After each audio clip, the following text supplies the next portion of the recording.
Good morning, class 5 students. How are you all? I hope all you are happy and safe at home. Me Meena Rani from Wisdom School. बच्चों, हमारी reading चल रही है पाठ 7 अमूल्य उपहार की।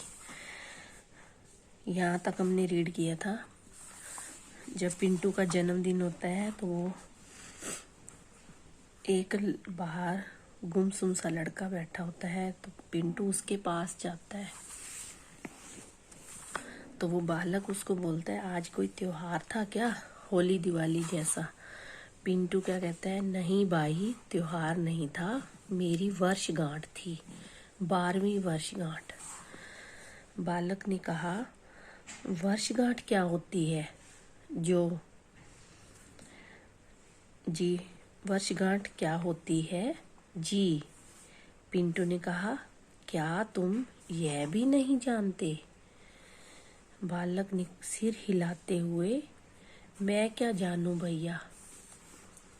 पिंटू हंसते हुए, तुम तो बहुत ही सीधे लगते हो। हर साल जन्मदिन मनाया जाता है ना, तुम्हारा जन्मदिन नहीं मनाया जाता क्या? बालक ने सिर हिलाते हुए, मुझे नहीं पता। पिंटू, क्या नाम है तुम्हारा? बालक, मेरा नाम है, बालक ने कहा, मेरा नाम है घसीटा राम। घसीटू घसीटू कहते हैं लोग मुझे। पिंटू ने कहा, अच्छा यह बताओ तुम क्या करते हो घसीटा राम? बालक कहता है, मैं घर घर जाकर अखबारों की रद्दी खरीदता हूँ। पिंटू ने कहा, रद्दी का क्या करते हो तुम? बालक ने कहा, मैं और मेरी माँ मिलकर थैलियाँ बनाते हैं।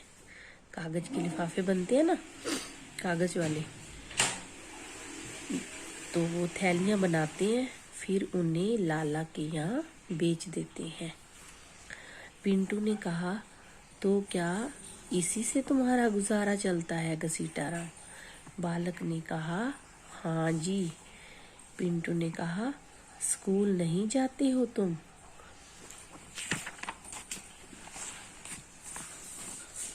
बालक ने कहा, स्कूल तो आप जैसे बच्चों के लिए ही है पिंटू जी, हमारे लिए नहीं है। पिंटू ने कहा, गलत बात, हाथ बढ़ाते हुए। अच्छा, तुम मुझसे दोस्ती करोगे घसीटा राम? बालक ने कहा, दोस्ती तो बराबर वालों में होती है पिंटू भाई, कहाँ मैं और कहाँ आप। पिंटू ने कहा, मैं और तुम बराबर तो हैं, तुम भी 12 साल के, मैं भी 12 साल का। वह हंसता है, आओ मेरे साथ आओ, मैं तुम्हें अपने जन्मदिन की मिठाई खिलाऊंगा। बालक ने कहा, नहीं पिंटू, ऐसे नहीं। पिंटू ने कहा, ऐसे क्यों नहीं? बालक ने कहा, सब लोगों ने तुम्हें कोई न कोई उपहार दिया है, मैंने तो कुछ दिया ही नहीं, मैं कैसे मिठाई खाऊं? पिंटू ने कहा, बड़े स्वाभिमानी हो, चलो तुम भी कोई उपहार दे दो।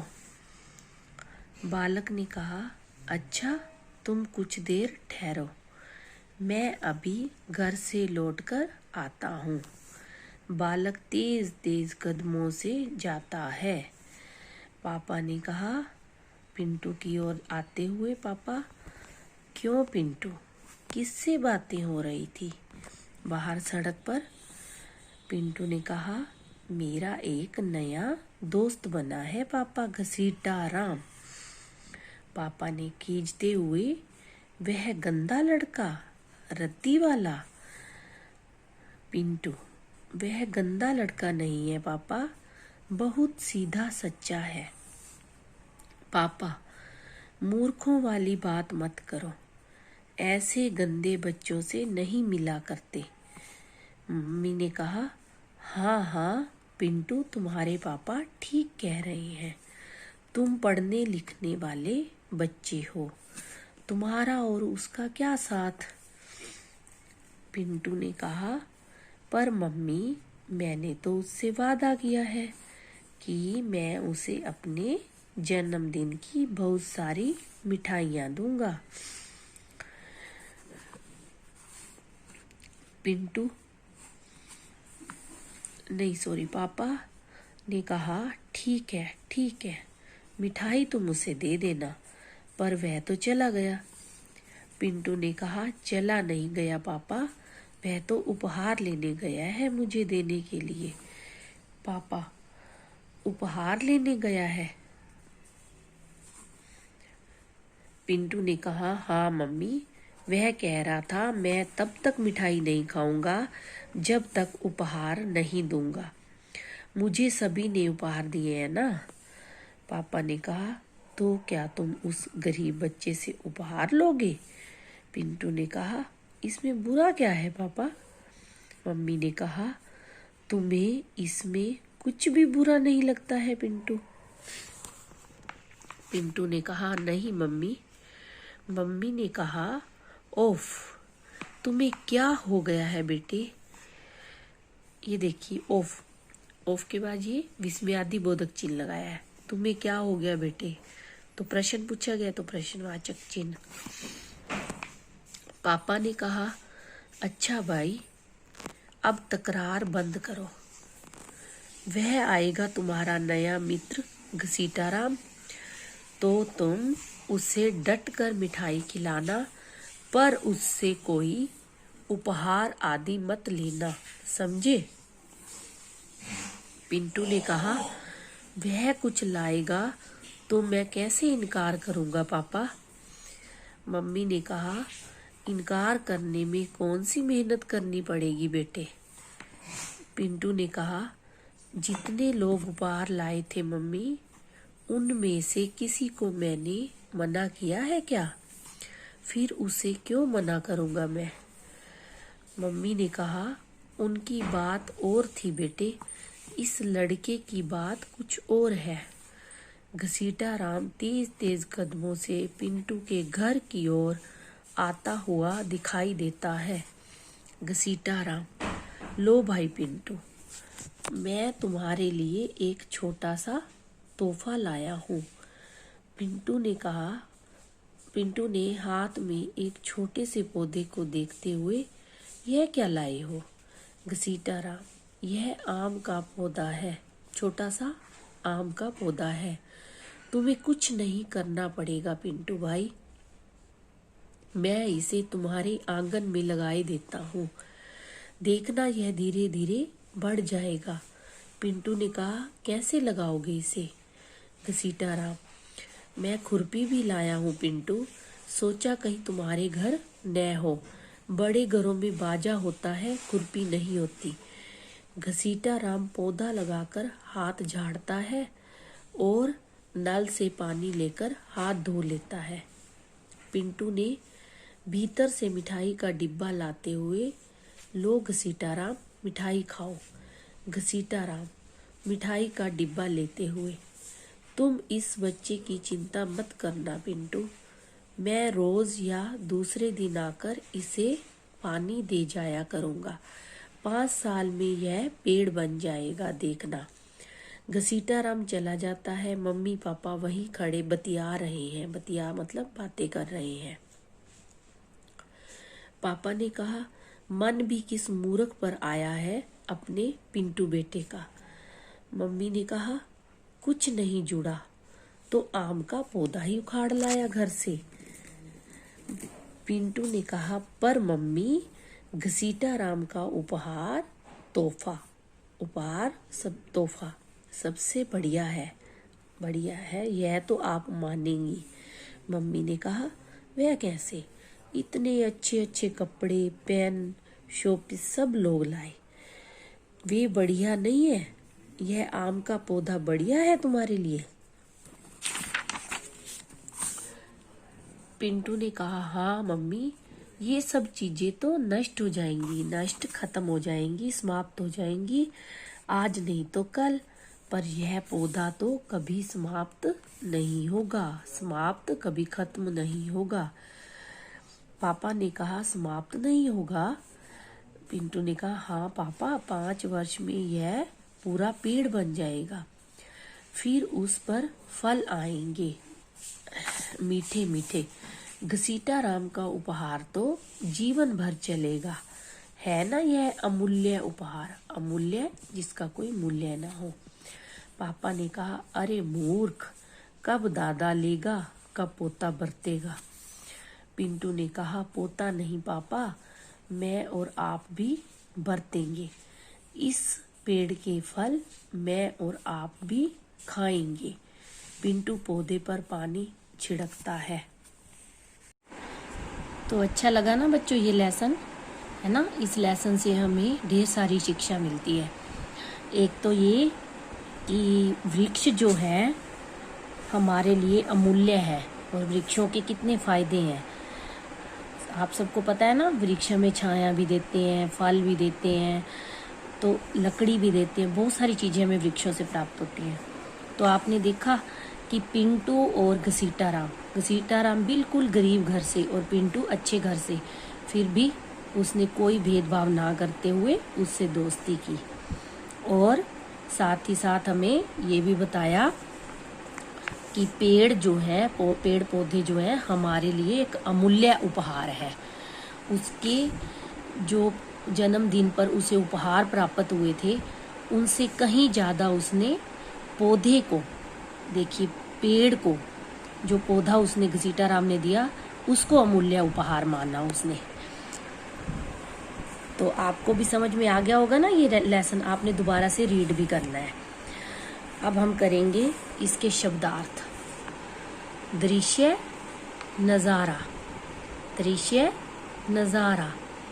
आलसी, कामचोर, आलसी कामचोर। रद्दी, बेकार, रद्दी बेकार। तकरार, झगड़ा, बहस, तकरार झगड़ा। बतियाना, बातें करना, बतियाना बातें करना। वर्षगांठ, जन्मदिन, वर्षगांठ जन्मदिन या सालगिरह। लेट लतीफ, हर काम में देरी करने वाला, लेट लतीफ हर काम में देरी करने वाला। गुजारा, गुजर बसर, गुजारा गुजर बसर। तोहफा, भेंट, तोहफा भेंट। ये शुद्धलेख दृश्य, क्या रीड करेंगे इसको, दृश्य। वर्षगांठ, वर्षगांठ। गूंज, कार्यक्रम, कार्यक्रम। जन्मदिन, जन्मदिन। मूरख, मूरख। त्योहार, त्योहार। आंगन, आंगन। अमूल्य, अमूल्य। बरतेंगे, बरतेंगे। आगे प्रश्न 1 है, सही उत्तर के सामने सही लगाइए। पिंटू का कौन सा जन्मदिन था, 11वां, 12वां, 13वां, 14वां। कौन सा था, 12वां। उसका कौन सा जन्मदिन था, 12वां। बालक घसीटा राम के बिना उपहार दिए कुछ, बालक घसीटा राम ने बिना उपहार दिए कुछ खाने से मना कर दिया, क्योंकि वह मुफ्त में कुछ लेना नहीं चाहता था, वह लालची नहीं था, उसे भूख नहीं थी, वह स्वाभिमानी था, वह स्वाभिमानी था। उसने क्या कहा था कि पहले मैं तुम्हें कोई उपहार दूंगा, उसके बाद ही मैं कुछ खाऊंगा। प्रश्न 3 है, किसने किससे कहा। तिल का ताड़ मत बनाइए बहन जी, ये बात किसने कही थी, पिंटू के पापा ने। किससे कही थी, शारदा से। आज कोई त्योहार था क्या, ये बात किसने कही थी, घसीटा राम ने पिंटू से, है ना, घसीटा राम ने पिंटू से। क्या नाम है तुम्हारा, पिंटू ने घसीटा राम से पूछा था ना, क्या नाम है तुम्हारा, तो ये बात किसने कही, पिंटू ने घसीटा राम से। भाषा ज्ञान पेज नंबर 59। उचित विशेषण भरकर शब्द उचित विशेषण शब्द भरकर वाक्य पूरे कीजिए। विशेषण क्या होता है? जो संज्ञा या सर्वनाम शब्दों की विशेषता बताते हैं उन्हें हम क्या कहते हैं? विशेषण। वे बहुत डैश है आलसी। अब आलसी विशेषण शब्द है, विशेषता बता रहा है, किसकी बता रहा है? वे किसके लिए लगा था? लेसन में आया था ना, शारदा आंटी जो लेट हो रही थी तो उसके लिए बोला था वे बहुत आलसी है। शारदा आंटी एक थी, वे क्यों लगाया? क्योंकि आपको पता होना चाहिए बच्चों, वे बहुवचन में बात एक व्यक्ति के लिए तब में होती है जब किसी को आदर दिया जाता है। तो वो पिंटू की आंटी उनसे बड़ी थी ना, तो वो आदर देने के लिए वे लगाया गया। वह डैश लड़का नहीं है पापा, गंदा। वह गंदा लड़का नहीं है पापा। तुम्हारा डैश मित्र घसीटाराम ही है ना, नया मित्र। यह आम का पौधा डैश है, बढ़िया। यह आम का पौधा डैश है। हाँ मम्मी। उसके बाद ये क्या है? विराम चिन्ह। कौन सा? विस्मयादि बोधक। वह कह रहा था, इसको आप कोमा बोलती हैं, लेकिन ये इसका हिंदी में क्या नाम है? अल्प विराम। ये एक विराम चिन्ह है, अल्प विराम बोलते हैं इसको। मैं तब तक मिठाई नहीं खाऊंगा, अल्प विराम। जब तक उपहार नहीं दूंगा, इसे बोलते हैं पूर्ण विराम, जहाँ बात एक बार खत्म हो जाती है। पूर्ण विराम। मुझे सभी ने उपहार दिए हैं ना, ये कौन सा है? विस्मयादि बोधक चिन्ह। इस कथन में आए रंगीन विराम चिन्ह कहलाते हैं, रंगीन चिन्ह जो मैंने अभी बताया आपको। तो ये हिंदी भाषा में ये प्रयोग किए जाने वाले विराम चिन्ह होते हैं, जिनका नाम ये देखिए, ये है अल्प विराम। वाक्य के बीच थोड़ी देर रुकने के लिए ये लगाया जाता है, अल्प विराम चिन्ह। पूर्ण विराम चिन्ह, वाक्य पूरी तरह समाप्त होने पर। योजक चिन्ह, दो शब्दों को जोड़ने के लिए, जैसे आप लिखते हैं माता पिता, सुख दुख। प्रश्न चिन्ह, प्रश्न पूछे जाने पर, ये तो सबको ही पता होगा। विस्मयादि बोधक चिन्ह, संबोधन। संबोधन मतलब किसी को बुलाने के लिए, या विस्मयादि बोधक शोक के लिए, घृणा के लिए, हैरानी के लिए विस्मयादि बोधक चिन्हों का प्रयोग होता है। उद्धरण चिन्ह, उदाहरण चिन्ह क्या होते हैं? किसी कथन को ज्यों का त्यों लिखने के लिए, किसी कथन को, किसी बात को ज्यों का त्यों लिखने के लिए। अब नीचे कुछ वाक्य दिए हैं, हमने इनके अंदर विराम चिन्ह, उचित विराम चिन्हों का प्रयोग करना है। ओफ, ओफ के बाद कौन सा आएगा? विस्मयादि बोधक चिन्ह। तुम्हें क्या हो गया है, कोमा, बेटे। प्रश्न पूछा जा रहा है तो लास्ट में क्या आएगा? प्रश्नवाचक चिन्ह। आज कोई त्योहार था क्या, ये भी प्रश्न पूछा जा रहा है तो यहाँ क्या आएगा? प्रश्नवाचक। तो होली दिवाली जैसा, होली और दिवाली के बीच में योजक चिन्ह आएगा, जैसा। इसके बाद बात, हमारा वाक्य खत्म हो गया तो पूर्ण विराम। नहीं पिंटू भाई, तो यहाँ पे थोड़ा सा रुकना है, इसलिए हम अल्प विराम लगाएंगे। ऐसे नहीं, वाक्य समाप्त होने पर पूर्ण विराम। मन भी किस मूर्ख पर आया है, थोड़ी देर रुकना है, इसलिए अल्प विराम। अपने पिंटू बेटे का, तो यहाँ पे वो हैरान सा हो रहा है। मन भी किस मूर्ख पे आया, तो यहाँ विस्मयादि बोधक चिन्ह। प्रश्न 3 है, शब्द संकेतों की सहायता से शब्द पहेली पूरी कीजिए। पहला है ऊपर से नीचे, ऊपर से नीचे। अनुपस्थित का विलोम, उपस्थित क्या होता है? उपस्थित। दूसरा है भेंट का पर्याय, बाएं से दाएं, भेंट का पर्याय उपहार, उपहार। बहस का पर्याय बाएं से दाएं, तीसरा बाएं से दाएं, तकरार, बहस का पर्याय तकरार। माला का पर्याय ऊपर से नीचे, हार, हार, ठीक है, हार। परतंत्र का विलोम बाएं से दाएं, पांचवा बाएं से दाएं, परतंत्र का विलोम स्वतंत्र, परतंत्र का विलोम स्वतंत्र। 6 व्यंजन का विलोम ऊपर से नीचे, स्वर, ऊपर से नीचे स्वर, व्यंजन का विलोम। शत्रु का विलोम ऊपर से नीचे, 7th ऊपर से नीचे, मित्र, शत्रु का विलोम मित्र। तो बच्चों आपने ये लेसन रीड करना है और जी ये बुक वर्क जो मैंने करवाया इसका PDF भेज दूंगी, आपने साथ के साथ कंप्लीट भी करना है और लर्न भी करना है। Okay, take care.